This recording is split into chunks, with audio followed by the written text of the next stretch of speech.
반응에서는 메탈 설파이드가 O2가 반응해서 메탈 옥사이드로 가고, 그 다음에 SO2가 발생되는 이러한 두 반응 메커니즘을 가지게 됩니다. 흡수제가 가질 기본적인 요건으로 보시게 되면은 일단 설퍼의 흡수율이 좋아야 됩니다. 다음은 이 재생 특성이 좋아야 되고, 그 다음에는 이 유동층 반응기에서 잘 돌아갈 수 있도록 이 내마모성이 좋아야 됩니다. 그 다음에 장기 연속 사이클을 위한 이 스테빌리티가 뛰어나야 됩니다.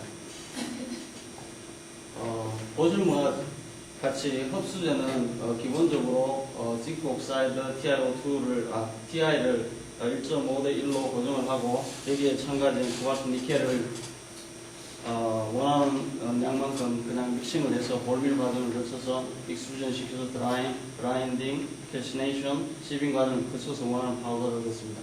여기서 조금 전에 말씀하신 그 같은 반응기, 즉 고동층 소형 반응기를 이용해서 장기 연속 사이클에 대한 타락 및 재생 특성을 확인하였습니다. 기본적인 실험 컨디션은 솔티네이션 480도씨로 고정을 했고, 재생 반응은 580도씨에서 실시하였습니다. 가스 컴포지션은 이 보시는 바와 같이 이 반응성 분위기에서 실시하였고, 재생은 O2가 3% 정도 함유되어 있는 가스 조성에서 실시하였습니다. 바로 결과로 들어가게 되면은 ZT 첫 번째 나와 있는 그림이 ZT입니다. 첨가되지 않은 어떤 그런 타랑제가 되겠고, 두 번째는 코발트가 첨가된 타랑제가 되겠고, 세 번째 그림은 니켈이 첨가된 타랑제가 되겠습니다. 그 다음 네 번째 같은 경우는 코발트 니켈이 동시에 첨가된 타랑제가 되겠습니다. 이 보시는 바와 같이 첫 번째 사이클은 한 12% 정도의 흡수력이 관찰되지만, 한 15 사이클에서는 이와 같이 한 1, 2% 정도의 그런 흡수율이 관찰되고 있습니다. 그러나 코발트가 첨가된 어떤 그런 흡수제 같은 경우는 보시는 바와 같이 코발트의 조성 코발트 조성이 증가하면서 이 감소율이 상당히 감소하고 있음을 알 수 있습니다. 그리고 25웨이트 정도 첨가되면은 이와 같이 감소 현상은 관찰되지 않고 있습니다. 니켈 경우에도 한 10웨이트 % 정도 첨가가 되면은 15사이클 정도가 진행이 되더라도 감소 현상은 관찰되지 않고 있습니다. 그 다음 코발트 니켈을 동시에 첨가했을 경우에 보시게 되면은 토탈 함량 자체가 22% 정도가 되면은 상호 간의 어떤 그런 함량에 관계없이 토탈 22%가 되면은 감소 현상은 관찰되지 않고 있습니다. 그런데 여기서 한 가지 간과해서는 안 될 문제는, 이것은 H2S 브렉스로 커브에서 계산되는 황급수력인데, 이 보시는 바와 같이 브렉스로 포인트에서 계산된 것입니다. 그렇다면은 이 전체적으로 ZT 조부터 같은 경우 디액티베이션 현상이 일어나는데, 이 디액티베이션 현상이 일어나는 것은 단지 브렉스로 포인트 자체가 이 앞으로 당겨지기 때문에 그렇습니다. 그렇다는 결과는 이 흡수 반응 속도 자체가 상당히 이 커브 자체, 기울기 자체가 완만해지고 있다는 것을 알 수 있습니다. 이러한 결과는 전체적으로 어떤 액티브 사이트로 작용하는 징크 자체가 어떤 케미컬적으로 어떤 케미컬적인 현상에 의해서 어떤 그런 파울링이라든가 이런 것들에 의해서 이것이 전체적으로 디액티베이션 되는 것이 아니라 단지 반응 속도만 늦어지는 것입니다. 그 다음 그림을 보시게 되면은 이 브렉스루 포인트에서 계산된 설퍼 황급수력이 아니라 이 포인트에서 계산된 황급수력을 계산해 보면은 이 사이클 넘버에 따른 반복 횟수에 따른 디액티베이션 현상은 관찰되고 있지 않을 것입니다. 이것은 아까 전에 조금 전에 말씀드린 ZT 조부에 대한 전체적인 토탈 황급수력을 보면은 거의 같게 사이클 넘버에 관계없이 같게 나타납니다. 다음은 이러한 네 가지 흡수제에 대한 반응 전에 대한 XRD 커브이고, 그 다음에 설퍼를 흡수 반응을 실시한 이후 이 XRD 커브이고, 그 다음 재생 반응을 실시한 이후 XRD 커브입니다. 첫 번째 요거는 보면은 ZT 조문이고, 두 번째는 ZTC입니다. 코발트가 첨가된 샘플인데, 이 보시는 바와 같이 첫 번째는 ZN2 TiO4의 스파인 스트럭처를 형성하고 있습니다. 그 다음에 흡수 반응을 한 이후에는 이 ZNS와 이 TiO2 관찰되어지고 있는데 이 ZN 미반응한 옥사이드 피크는 징크 옥사이드 피크는 관찰되고 있지 않고 있습니다. 이 재생 공정을 실시한 이후에는 원래 케이스대로 그대로 가고 있는 것을 볼 수 있습니다. 코발트 경우에 보시게 되면 첫 번째는 반응 전 샘플 같은 경우 스파인 스트럭처를 이루고 있음을 알 수 있고, 그 다음에 흡수 공정을 한 이후에는 보시는 바와 같이 코발트 9S 8피크가 여기서 관찰되어지고 있음을 알 수 있습니다. 따라서 코발트도 액티브 사이트로 작용하고 있음을 알 수 있습니다. 그럼 재생 반응을 실시한 이후 보시게 되면은 ZN2TiO4와 그 다음에 코발트 옥사이드 피크가 관찰되어지고 있습니다. 이러한 원인은 재생 온도 자체가 580도 너무 낮기 때문에 이것이 스파인 스트럭처를 형성하지 못하는 것으로 이렇게 판단되어집니다. 물론 이것을 다시 한 800도 이상 두꺼워버리면은 다시 스파인 스트럭처로 요 페이스로 갑니다. 그 다음 보시면 TN 조버트인데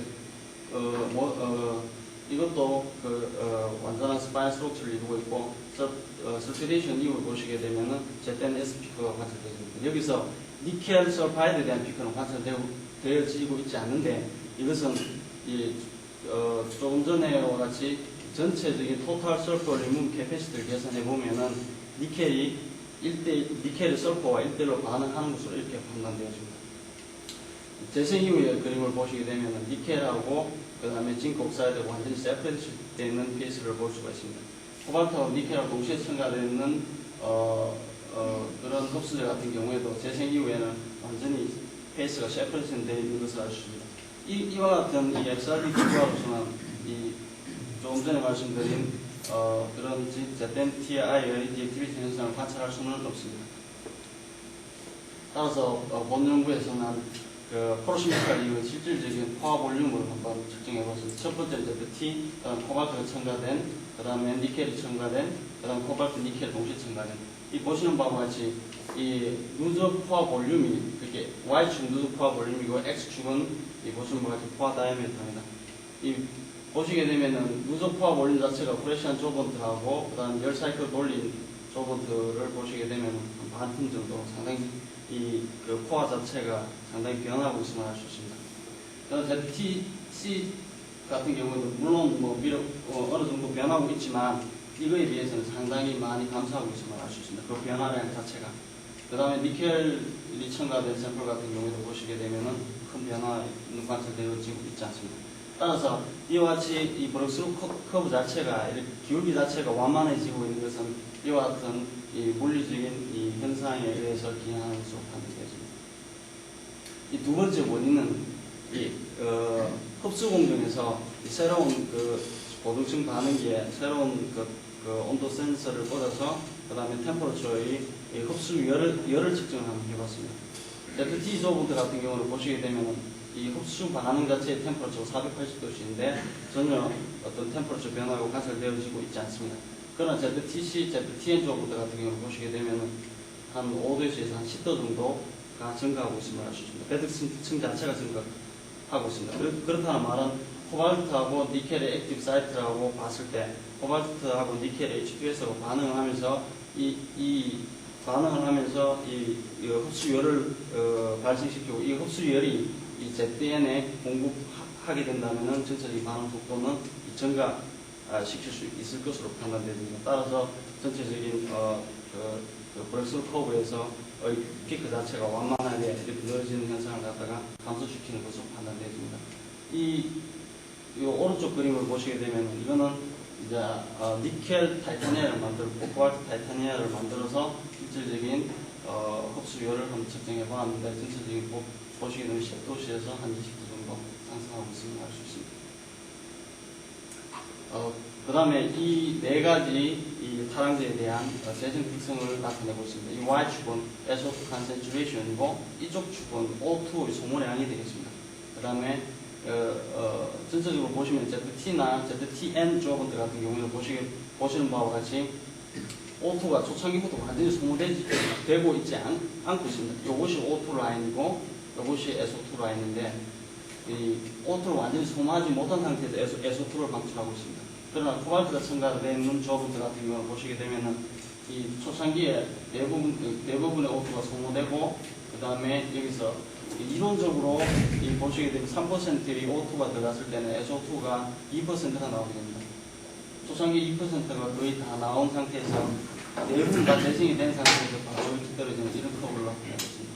이 재생 같은 경우에는, 그러니까 흡수 같은 경우는 니켈, 코발트가 상당히, 두 개 다 상당히 좋은 것으로 이렇게 나타났지만, 재생 같은 경우는 코발트가 상당히 좋은 것으로 이렇게 나타났습니다.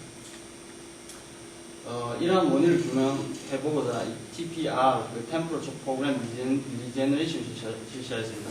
480도에서 충분히 설포를 부으신 이후에 그 상태에서 온도를 증가시키면서 이 탈착된 커브를 갖다가 탈착된 SO2 커브를 갖다가 확인해 보았습니다. ZT-적으로 같은 경우는 600도씨 정도 이상에서 재생이 되고 있음을 알 수 있고, 니켈이 첨가된 사람들 같은 경우는 한 50도 정도가 시프트된 상태에서 이렇게 관찰되고 있습니다.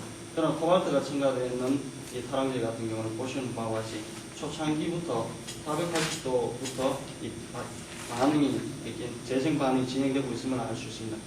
근데 만약에 ZTC 조범트나 ZT 코발트 첨가되는 이 타랑제 자체가 이때 만약 초창기 480도에서 반응을 한다면은, 낮은 온도에서 반응을 한다면은 코발트 설파이드가 O하고 반응을 해서 이때 만약에 반응을 한다면은 이때는 이 발열 반응이 때문에 충분히 이 열을 징크에 공급해 줄 수 있습니다. 따라서 ZTC나 ZTCN 같은 경우는 전체적인 이 재생 특성이 뛰어난 것으로 이렇게 판단되겠습니다. 이 오른쪽에 보시면은 이 징크 옥사이드, 싱글 옥사이드입니다. 니켈 옥사이드가 CO3O4에 대한 전체적인 TPR 실험을 해보면은 이쪽에서 말씀드린 거와 거의 동일하게 이렇게 나타나고 있습니다. 그러나 이 보시는 바와 같이 코발트 같은 경우는 750도씨에서 이 새로운 피크가 이렇게 관찰되어지고 있습니다. 이러한 것은 코발트가 코발트 설파이드가 O2와 반응을 하면서 그 다음 코발트 옥사이드로 가고, 그 다음 그런 반응과 코발트 설파이드가 O2와 반응을 해서 코발트 설페이트로 가는 그런 반응이 경쟁적으로 일어나는 것으로 판단되어지고, 생성된 코발트 설페이트는 700도 이상, 한 730도 레인지에서 서멀 디컴포지션으로 나타나는 것으로 판단되어집니다. 따라서 코발트의 함량 자체가 12% 이상 되면은 조금 문제점이 있다는 겁니다. 이렇게 형성된 코발트 설페이트 같은 경우에는 그 다음 사이클에서 상당히 환원 분위기이기 때문에 그 다음 사이클에서 SO2 슬리피지를 발생시키고 있습니다. 실질적인 설페이트 포메이션을 갖다가 FTIR을 측정 한번 해봤는데, 이 ZT 조번트나 ZTN 조번트 같은 경우는 보시면 이 설페이트 지점이 한 110 웨이브 넘버 정도 레인지인데, 보시면 같이 약간 형성되지만 크게 본 반응에서 크게 문제되지는 않았습니다. 그러나 이 코발트가 25% 첨가되는 같은 경우는 이와 같이 상당히 문제점이 상당히 이 SO2 설페이트 피크가 상당히 크게 나타나고 있음을 알 수가 있습니다. 결론인데, 이 보시는 바와 같이 코발트와 니켈이 첨가되는 조번트 같은 경우에는 전체적인 H2S absorption rate, 반응 속도를 상당히 향상시켰습니다. 그 원인으로는 피지컬 프로퍼티가 일단 ZT보다는 상당히 좀 덜 변했고, 그 다음에 흡수 반응이 진행되면서 발생되는 열 때문에 전체적인 반응 속도를 갖다가 떨어뜨리지 않는 어떤 그런 것으로 나타났습니다. 재생 공정에서도 마찬가지로 재생 공정에서는 니켈은 큰 의미는 없었습니다. 약간 정도의 온도 시프팅을 나타내기는 했지만, 그렇지만 코발트 같은 경우는 상당히 초창기 480도씨에서조차도 반응이 진행이 됐고, 그 다음에 이 480도씨에서 진행을 시키면서 발생되는 열로 인해서 전체적인 ZT 타랑제의 이 재생 속도를 갖다가 향상시킬 수 있는 것으로 이렇게 나타났습니다. 또한 이 코발트가 12% 정도 이상 첨가되었을 경우에는 SO2 슬리피지를 발생시켰습니다. 맥시멈 첨가량이 한 10% 정도 이렇게 판단되었습니다. 그런 전체적인 것을 이 성능을 이렇게 한 표로 이렇게 그려봤는데, ZT 같은 경우는 일단 스테빌리티 좋지 못했고 리제너레이션도 크게 좋지 못했습니다. 그 다음에 코발트가 25에 첨가되어 있는 그런 타락기 같은 경우에는 서클 리문 캐패시티도 한 15사이클까지 전혀 변화가 를 확인할 수 없었고 재생 또한 좋았습니다. 그 다음에 근데 이제 문제가 되는 것이 SO2 슬리피지를 발생시켰다는 겁니다. 근데 이제 T&D 오브 같은 경우에도 보시게 되면 전체적으로 이 서클 리문 캐패시티는 괜찮은 특성을 나타냈고 스테빌리티 좋았습니다. 그러나 재생 특성 자체가 ZN보다는 좋지만 이 퀄리티 비교해서는 전체적으로 아주 좋지 않은 것으로 이렇게 나타났습니다. ZTCN 같은 경우는 보시게 되면 서퍼 리문 캐패시티도 괜찮았고 그 다음 스테빌리티도 좋았고 리젠션 캐패시티도 상당히 좋은 것으로 이렇게 나타났습니다.